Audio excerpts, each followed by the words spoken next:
This is Emhape Tech with new video. But Apple's always tried to just make its phones usable, rather than filled with the latest specs, and while it does command a high premium, it's one that many people seem willing to pay. So here's how the new handset from Sony, the Xperia XZ2, stacks up against the all-new iPhone X for those a little confused over which to pick. The design of the two phones is pretty similar, as both have a large, low-bezel face with a longer screen inside, and are made from premium materials.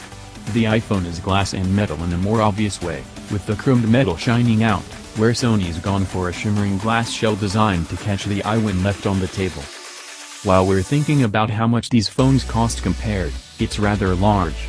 The iPhone is nearly 50% more than the Sony Xperia XZ2, with the former costing £1,000, $1,000, 1,579 Australian dollars, and the latter £699, around $975, 1,250 Australian dollars, at launch. That's expensive for both, but when you see the specs on offer, it's harder to see where the disparity lies. The Sony Xperia XZ2 comes with a 5.7-inch display, but tops out at Full HD Plus resolution, which feels a little fuzzy given most of the top handsets have a sharper QHD display. The iPhone X uses OLED technology from Samsung that it's personally tuned to give accurate color reproduction, and it's already been dubbed one of the best displays on the market. Apple has dual 12MP sensors, with one being a 2x zoom lens, locked to a certain length to offer great pictures without needing to move closer.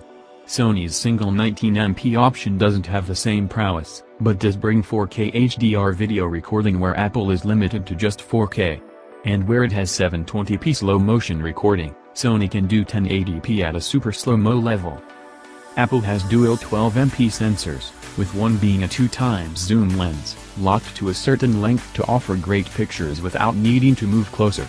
Sony's single 19MP option doesn't have the same prowess, but does bring 4K HDR video recording where Apple is limited to just 4K. And where it has 720p slow motion recording, Sony can do 1080p at a super slow-mo level. If you're wondering which of these phones to buy next, make sure you try to use them first. If you've come from an iPhone, then you'll be surprised by the new shape and gesture controls, although we'll probably enjoy the new and more immersive screen. If you are in the market for a new Android phone, if the price comes down a little on the Sony Xperia XZ2, then you could have a real winner on your hands. It's a little expensive to start, but it offers nearly all the stats we'd have expected, plus a few more. Thank you for watching. For more videos like this, please subscribe my channel. See you in next video.